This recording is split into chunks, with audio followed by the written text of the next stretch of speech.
a keynote speaker.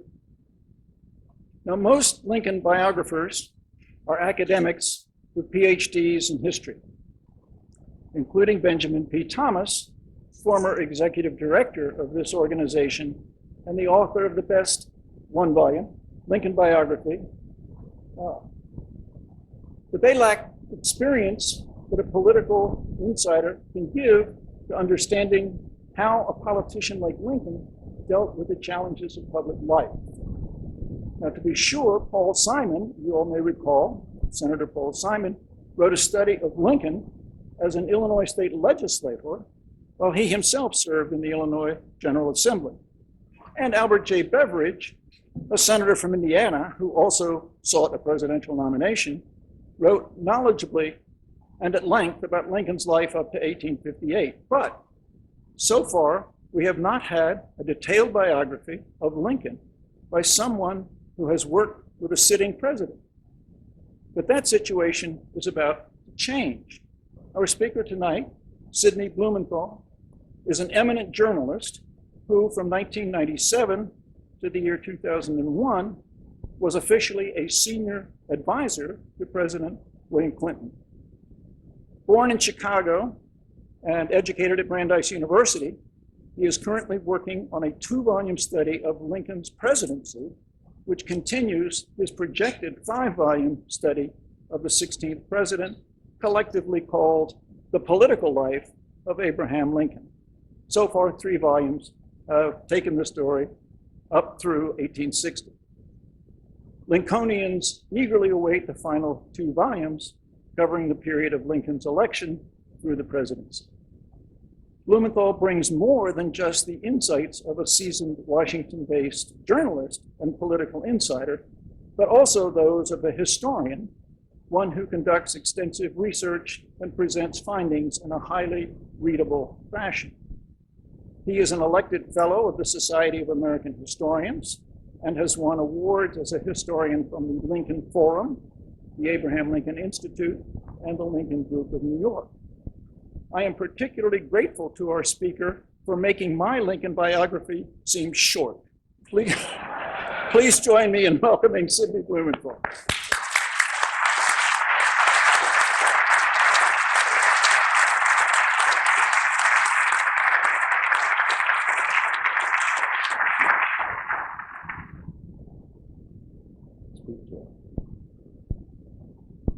Well, thank you very much for that kind introduction. I would like to thank the members of the Abraham Lincoln Association for the honor of inviting me here. And especially thank Michael Bernadette, the president of this association. In my work, I have revolving piles of books on my desk, but in all the time I've been researching and writing on Lincoln, I have always kept 2 books on my desk, Michael's Lincoln biography. It is indispensable, and Michael's work has been, and I want to thank you for that from this platform. I'd like to thank Kay Smith, the association's executive manager, for her help in arranging the visit of my wife, Jackie, and myself here. And I am illuminated by the work and presence of the distinguished Lincoln scholars here, and thank them for their work. I'd also like to thank the people who took my wife and I around in the last 24 hours. New York Times has featured 36 hours in wherever. And we've just spent 24 hours in Springfield. It's my wife's first visit. And we have been immersed in Springfield-iana. And I urge everyone to go to Books on the Square. It's a wonderful team there and an incredibly unique bookstore. We were lucky to go there. Tim Good of the National Park Service showed us around the Lincoln home. Ian Hunt, the Chief of Acquisitions and historian at the Abraham Lincoln Library, is a navigator in the Great Sea of Lincoln and showed us through all the exhibits. And so I'm grateful to all of them. Now, I must say that I am not the first person to have worked for a president who have written about Lincoln. There are two others. And their names are on the prize that Ian just won. John Nicolay and John Hay. They also worked for a president and wrote a little bit about him. Now, I am gratified to return to Springfield. I first came here about 60 years ago or so as a boy from Chicago. That visit, seeing the Lincoln sites, was a formative experience. I spend every day now with Lincoln, and it's good to be in a crowd that likes to hear about Lincoln. Perhaps, apocryphally, Lincoln said, it's the sort of thing that people like, who like that sort of thing. So I'm now writing my fourth volume of 5. The first 3 already published encompass Lincoln's life in Springfield before he became president. The one I'm writing now picks up with Lincoln, still in Springfield. If I go on a bit about Lincoln in Springfield, this is, I hope, the place to do it. After the cannon boom from the wigwam in Chicago to celebrate the nomination of Abraham Lincoln as the presidential candidate of the Republican Party, a delegation assembled to travel downstate by train the next day, May 19th, 1860, to deliver the formal announcement to the candidate. He greeted the men at the door of his 2-story frame wooden house on Jackson Street in Springfield and ushered them into his parlor. There, the Republican candidate for the presidency stood, wrote one of the delegates, tall and ungainly in his black suit of apparently new but ill-fitting clothes, his long, tawny neck emerging gauntly from his turned-down collar, his melancholy eyes sunken deep in his haggard face.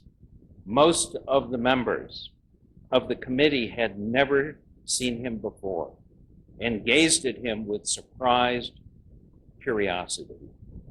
He certainly did not present the appearance of a statesman as people usually picture it in their imagination.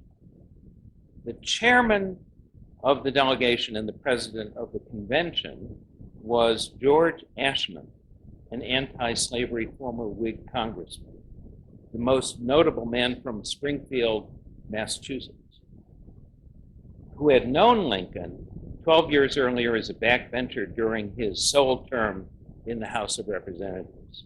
Now, Ashmun made a distinguished little speech to which Lincoln replied with self-deprecating remarks about accepting a responsibility which I could almost wish had fallen upon someone of the far more eminent men and experienced statesmen whose distinguished names were before the convention. And then he shook each man's hand.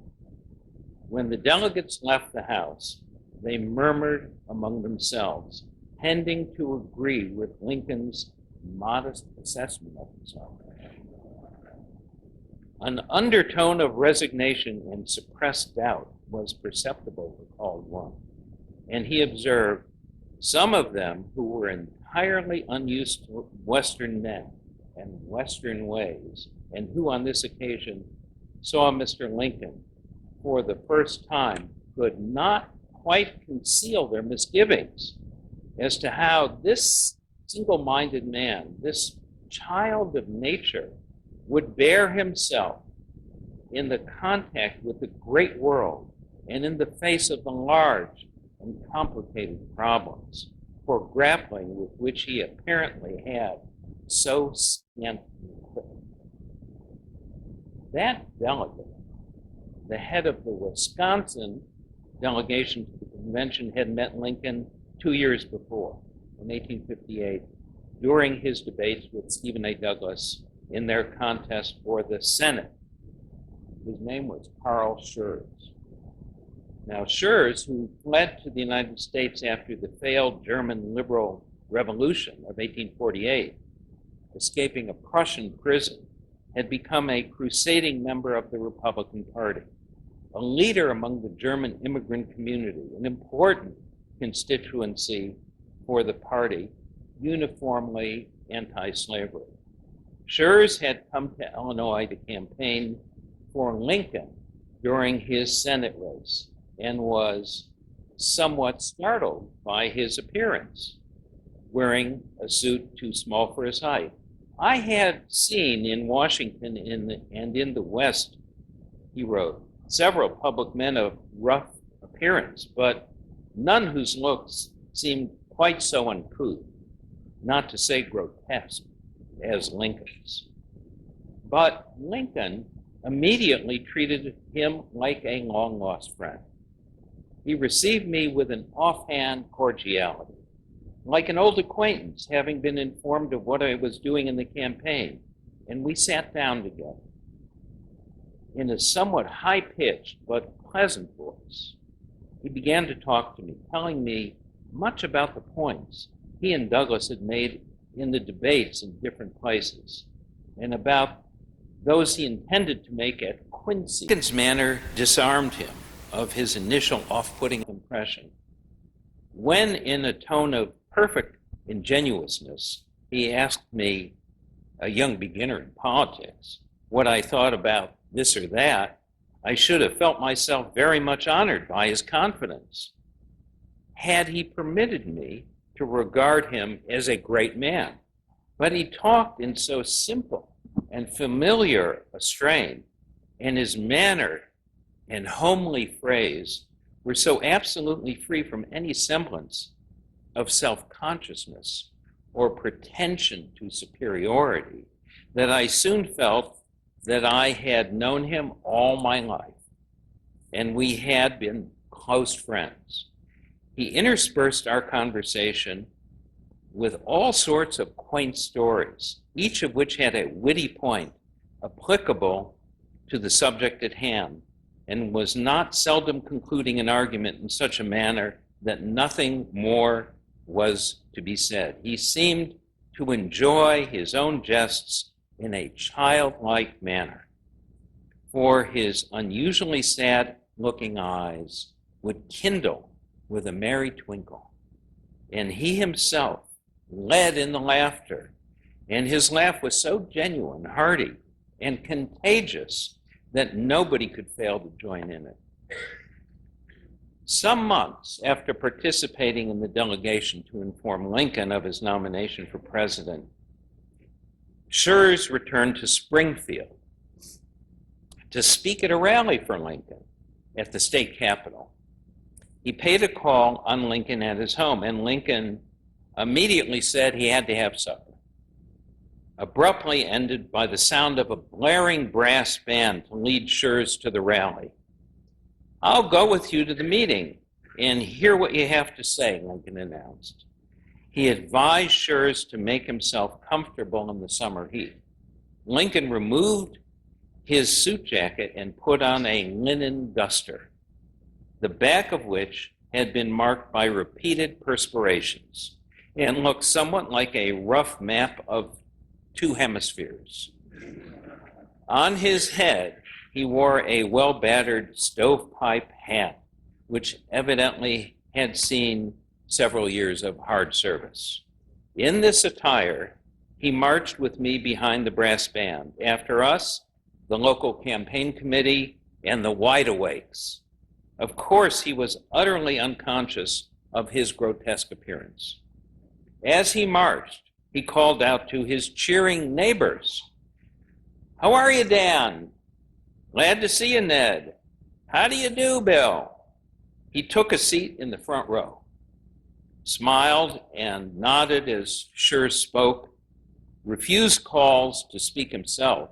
No candidate for president then spoke during the campaign. It was unstatesmanlike, shaking his head, and when it was over, followed the brass band, leading the way back to his home. Schurz's vivid descriptions of the scenes at Lincoln receiving the news of his nomination and at the rally were, despite their sensation of surprise and novelty, remarkably similar to innumerable accounts of first impressions of Lincoln. The perfect and complete dramatic form was staged with its surprise transformation at his speech on February 27, 1860 at Cooper Union in New York. A group of New York notables had invited the Outlander out of curiosity after his debates with Douglas to rehearse several possible alternatives for the Republican nomination to Senator William Seward, the presumptive candidate in all but name, but with whom the metropolitan worthies had long had fractious relations and regarded as hopelessly corrupt for reliance on the unsavory methods of the Albany lobby.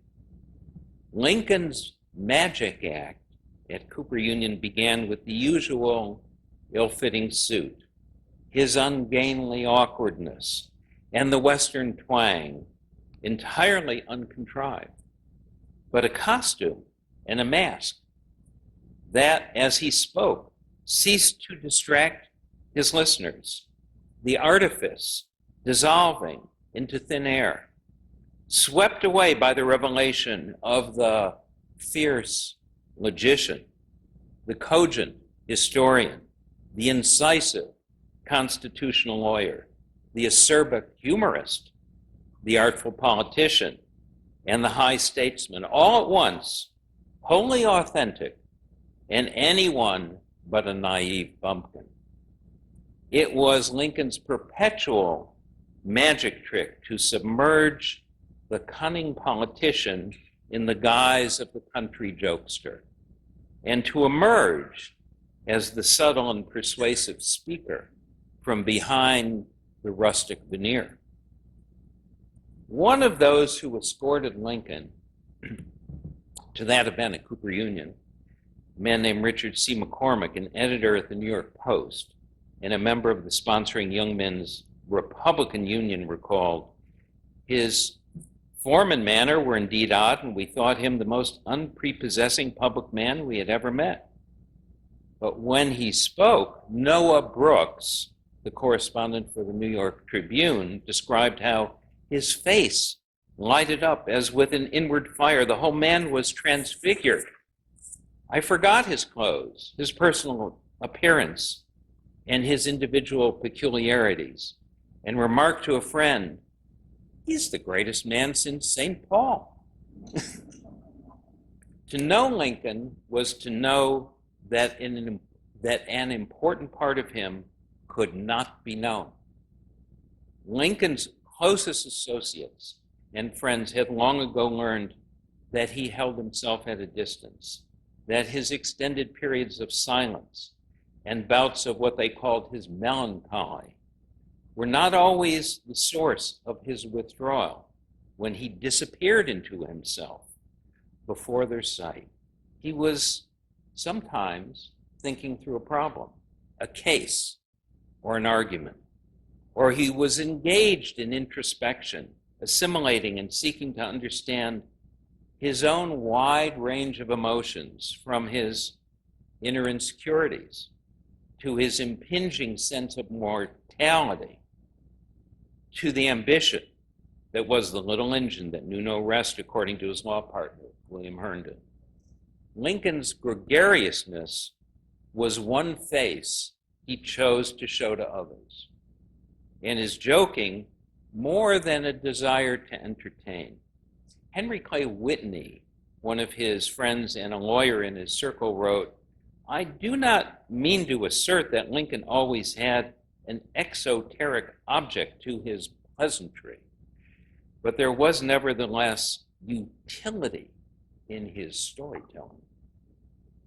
Ward Hill Layman, another of his intimates with whom he served as co-counsel on a number of cases, recalled, "Fully alive to the fact that no qualities of a public man are so charming to the people as simplicity and candor, he made simplicity and candor the mask of deep feelings.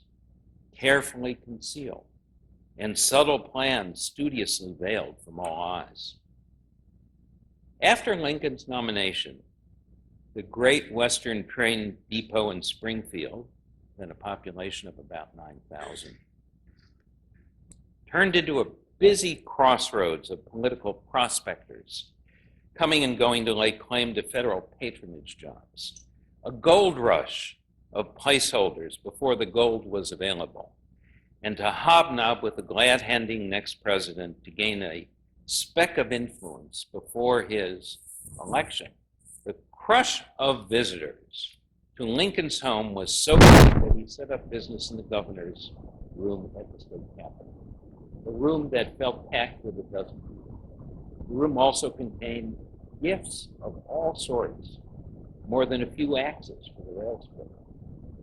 The stream of visitors to importune Lincoln for a future job or favor, shake his hand, or just lay eyes on him was endless. One morning, a lost visitor asked for directions. John Nicolay, Lincoln's private secretary, recalled, Mr. Lincoln offered, of course, to show him the way, and arriving there, very much electrified the stranger by turning around and saying to him, I am Lincoln. The journalist, Henry Villard, about whom Michael has collected a wonderful compendium of his writings, of the New York Herald, dubbed Springfield the Republican Mecca.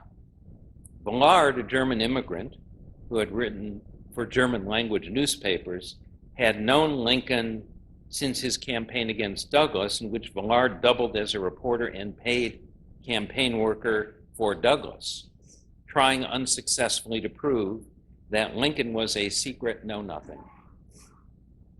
Villard parked himself in Springfield for the Herald, and Lincoln granted him greater access than any other journalist, telling him to come to him personally for any information I needed. Villard described the visitors as a variety of sleek and pert commercial travelers, staid merchants, sharp politicians, and rustics, smoking cigars and failing to remove their hats. At times, the throng had a very rough aspect. The peculiar odor that emanates from individuals in daily bovine and equine intercourse was disagreeably intense. Villard once counted in 2 minutes 19 squeezes of the presidential fingers. Get in, all of you, Lincoln told them. He never was at a loss for a story or an anecdote to explain a meeting or enforce a point, the aptness of which was always perfect. His supply was apparently inexhaustible, and the stories sounded so real that it was hard to determine whether he repeated what he had heard from others or had invented them himself. None of his hearers enjoyed the wit of his stories half as much as he did himself. It was a joy indeed to see the effect upon him.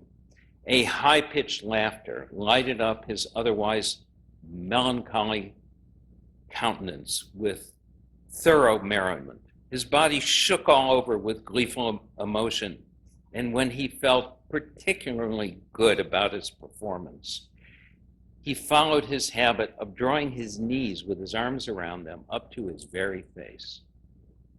But the proper Villard was offended by some of the jokes, which he said were too rustic for his taste. He did not record them. Another class of visitors also descended upon Springfield. They were not wearing muddy boots and rough homespun clothes, nor there to claim a handshake, gawk, or hear a joke. They were drawn by the magnetism of political power, wrote Villard. They came to lobby Lincoln for appointment to the cabinet and other high offices, or to deny those offices to others. But Lincoln's transition involved more than cabinet making. He had to separate himself from his past. His leave-taking unfolded in personal and physical stages of closing all the chapters of his life. He bid goodbye to his stepmother in Cole County, his old friends, the places where he had lived, his house, and the face he saw in the mirror. Lincoln understood that becoming president required a metamorphosis.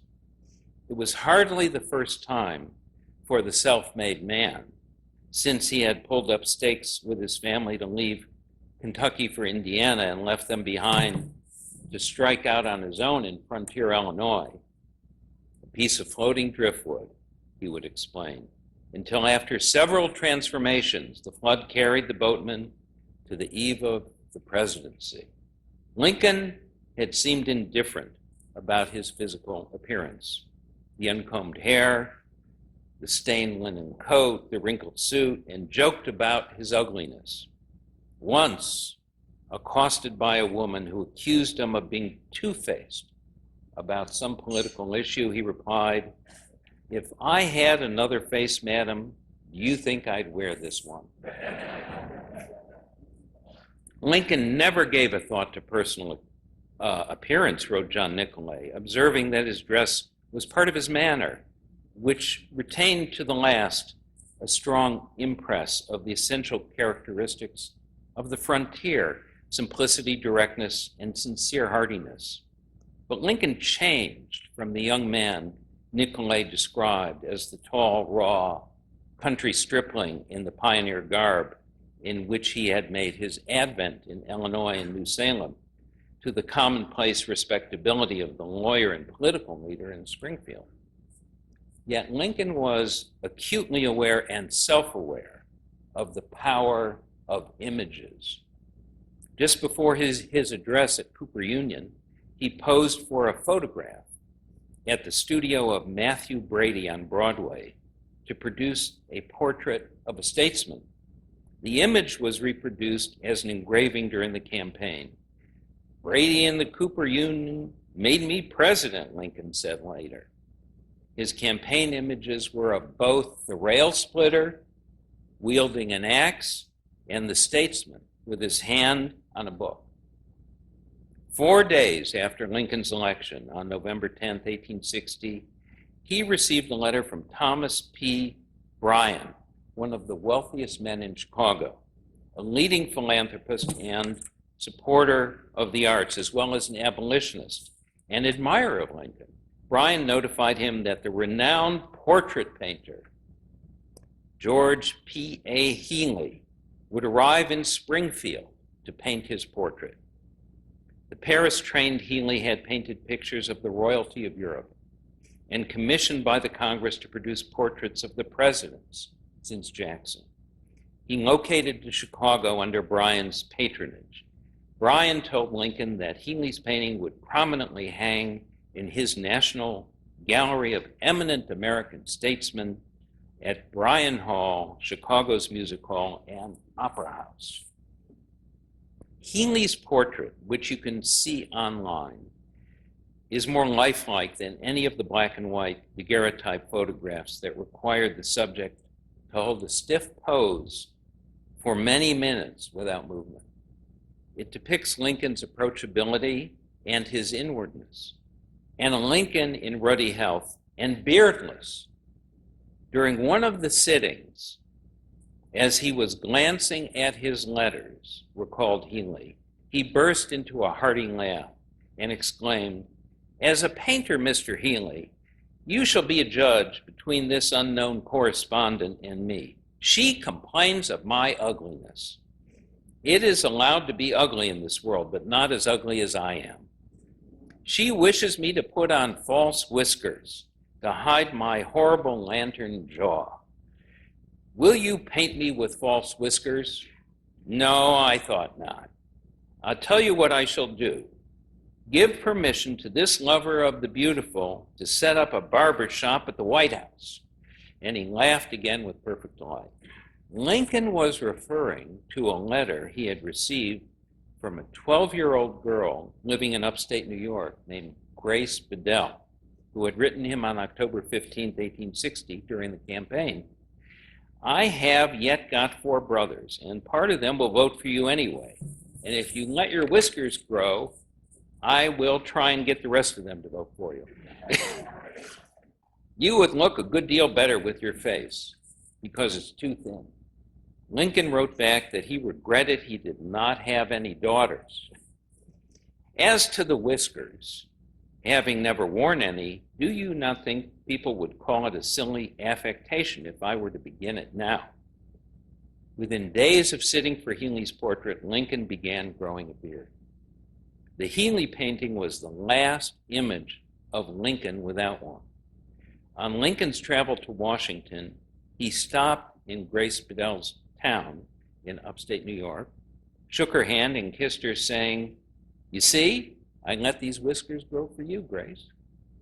Lincoln had always been clean-shaven, a sign of the respectability of the up-and-coming young legislator and lawyer.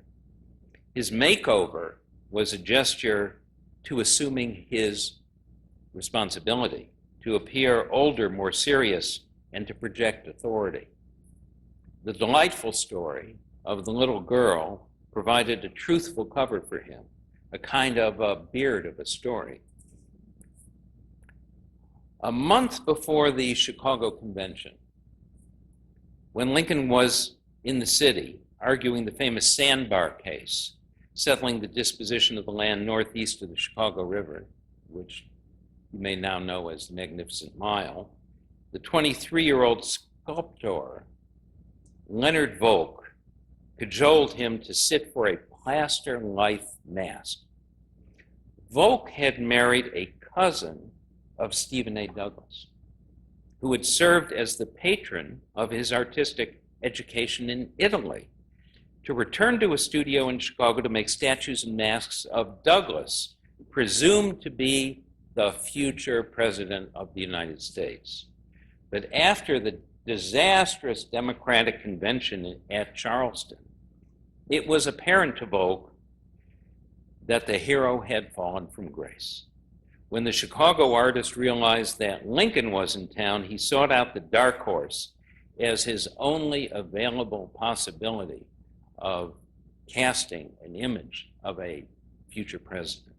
Lincoln came on a Sunday, avoiding a friend's invitation to attend church. "I'd rather come and sit for the bust," he told Volk. "The fact is, I don't like to hear cut and dried sermons. No, when I hear a man preach, I like to see him act as if he were fighting bees." And Lincoln waved his arms around. From the mask, Volk made a bust, which he personally delivered to Lincoln at his home in Springfield on the day he was nominated. He took the train down that very day. On that visit, Volk made casts of Lincoln's hands. You've all seen it. Lincoln showed Volk the scar made by an axe. Mary prominently displayed the bust in a cabinet in the parlor. Volk returned to Springfield in January 1861. "His little parlor of friends and politicians," wrote Volk, "were filled. He introduced me to them all and remarked to me aside that since he had sat for me for the bust, he had lost 40 pounds. This was easily perceptible, for the lines of his jaw were very sharply defined through the short beard which he was allowing to grow. Then he turned to the company and announced in a general way that I had made a bust of him before his nomination, and that he was then giving daily sittings at the St. Nicholas Hotel to another sculptor, that he had sat for him for a week or more, but he could not bear the likeness, though he might yet bring it out. But," continued Lincoln, "in 2 or 3 days after Mr. Volk commenced my bust, there was the animal himself." By the way, with his friend, the portraitist Healy, Volk opened Chicago's first art gallery, and went on to found the Chicago Academy of Design that became the Art Institute. On January 9th, 1861, Lincoln went to the only photographic studio in Springfield, just opened, operated by a bewhiskered Canadian named C.S. German, who took a picture of him with his now full, resplendent beard. Lincoln emerged from his chrysalis transformed, his face the one he would wear as president. He did not allow his face slowly and naturally to age. All at once, he felt he had left his younger self behind. He decided to face the future with a different face. He would not be the same man, the animal himself as he was in the past, but altered. He was a new man. It was on this day, as Lincoln took his photograph, that Jefferson Davis became president of the Confederacy. As the time approached for Lincoln to leave Springfield, Henry Villard observed, "Why then should it be a matter of surprise that the countenance of the president-elect has begun to wear a more sober, solemn expression than heretofore?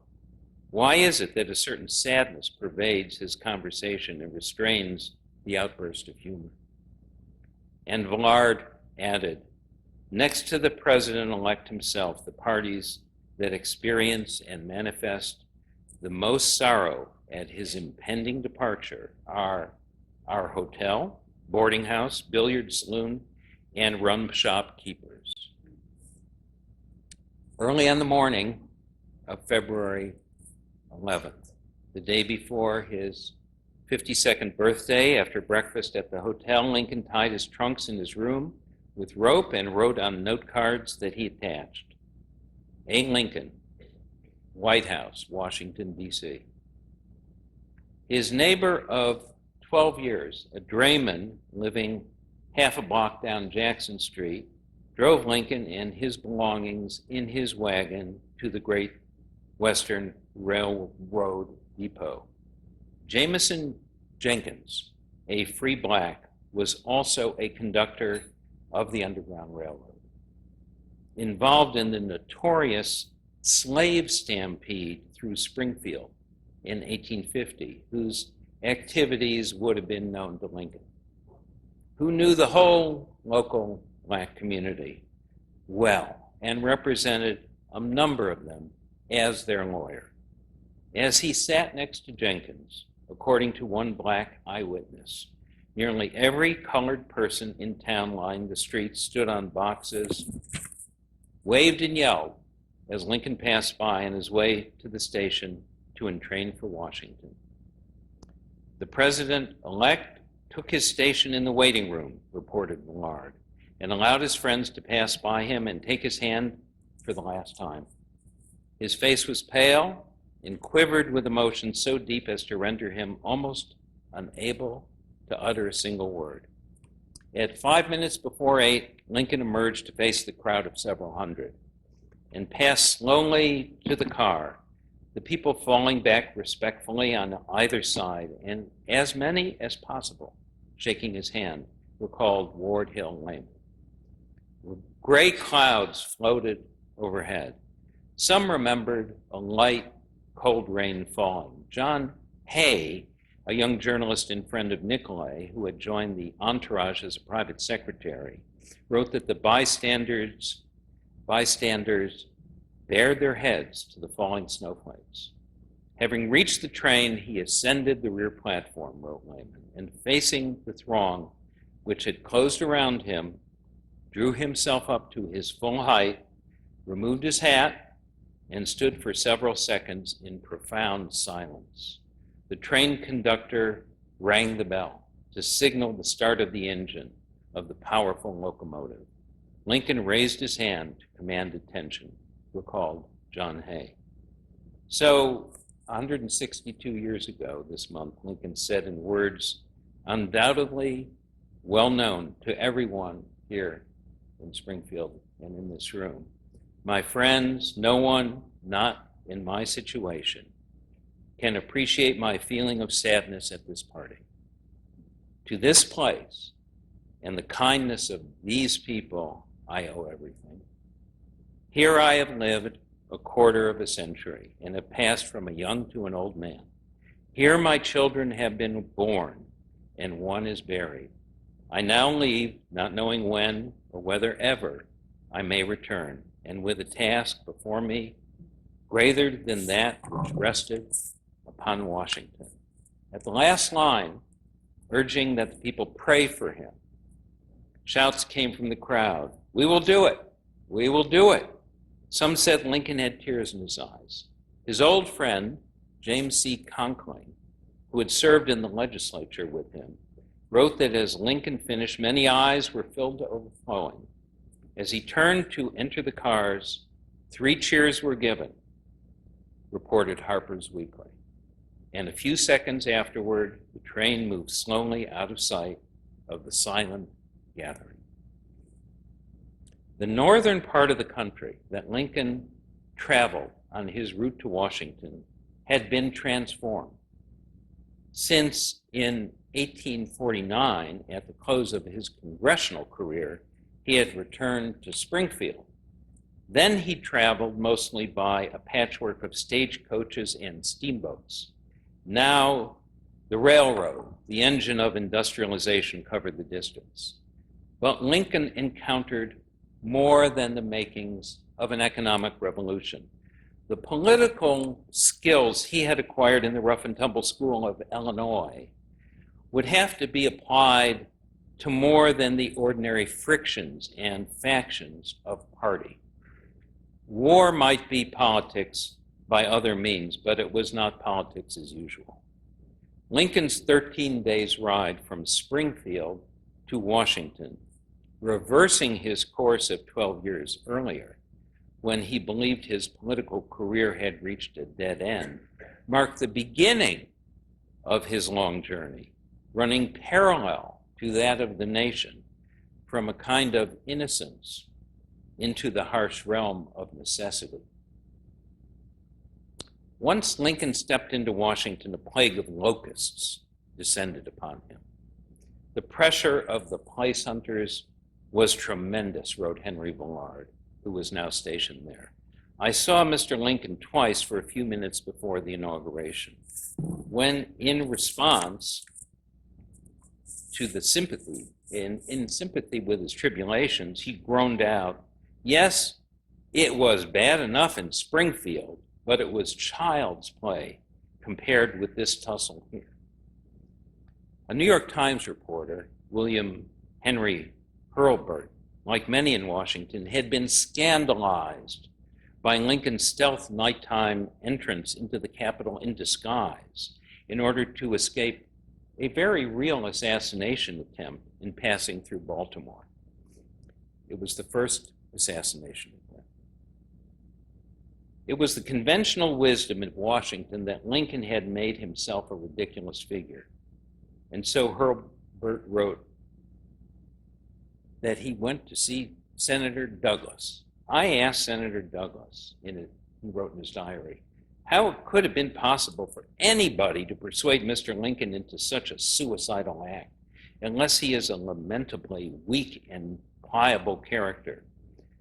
"No, he is not that, sir," was Douglas's reply, "but he is eminently a man of the atmosphere which surrounds him. He has not yet got out of Springfield, sir. He has Springfield people with him. He has his wife with him. He does not know that he is President-elect of the United States, sir. He does not see that the shadow he casts is any bigger now than it was last year. It will not take him long to find it out when he has got established in the White House, but he has not found it out yet." And Hurlburt wrote, Mr. Douglas wound up by saying that he had made up his mind to see Mr. Lincoln at once and tell him the truth.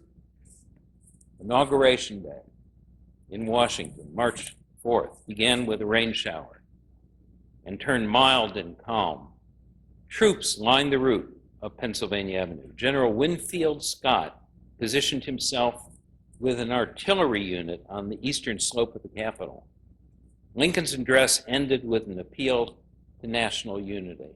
And you know these words. We are not enemies, but friends.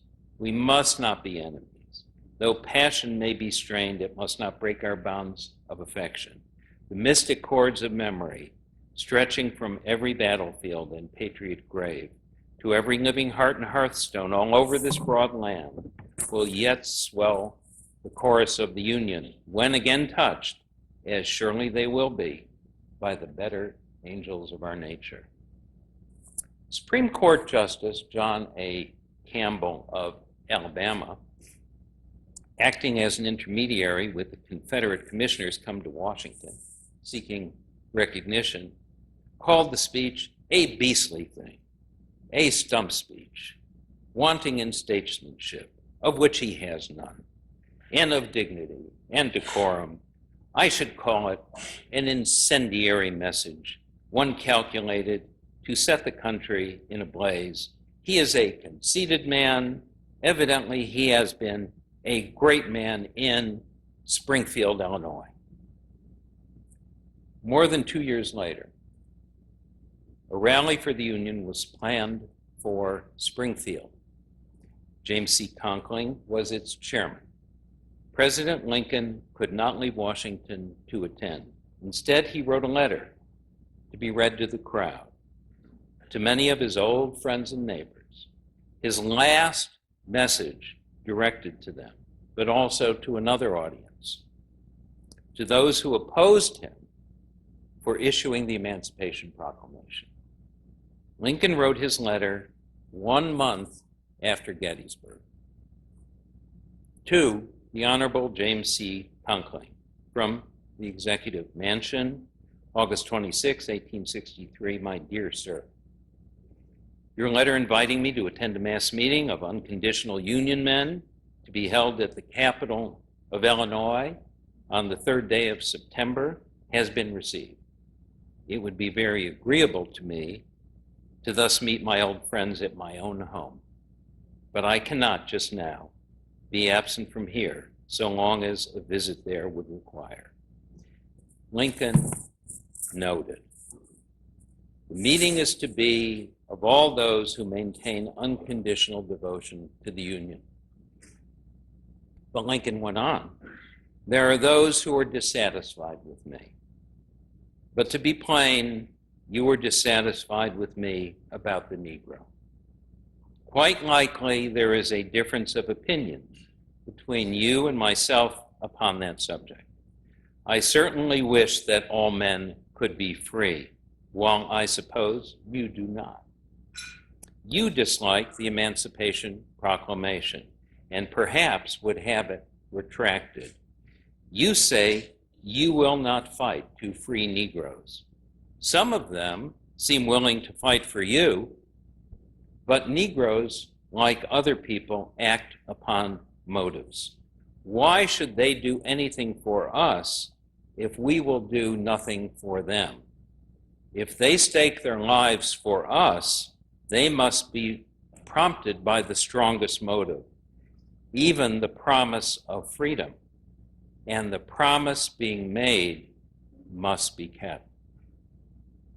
Peace does not appear so distant as it did. I hope it will come soon and come to stay, and so come as to be worth the keeping in all future time. It will then have been proved that among free men, there can be no successful appeal from the ballot to the bullet, and that they who take such appeal are sure to lose their case and to pay the cost. And then there will be some black men who can remember that with silent tongue and clenched teeth and steady eye and well-poised bayonet, they have helped mankind onto this great consummation. While I fear there will be some white ones unable to forget that, with malignant heart and deceitful speech, they have strove to hinder it. And Lincoln then wrote these words to be read aloud to the people of Springfield. for the great republic, for the principle it lives by and keeps alive, for man's vast future. Thanks to all. Still, let us not be over-sanguine of a speedy final triumph. Let us be quite sober. Let us diligently apply the means, never doubting that a just God, in his own good time, will give us the rightful result. Yours very truly, A. Lincoln. Thank you. Thanks to all.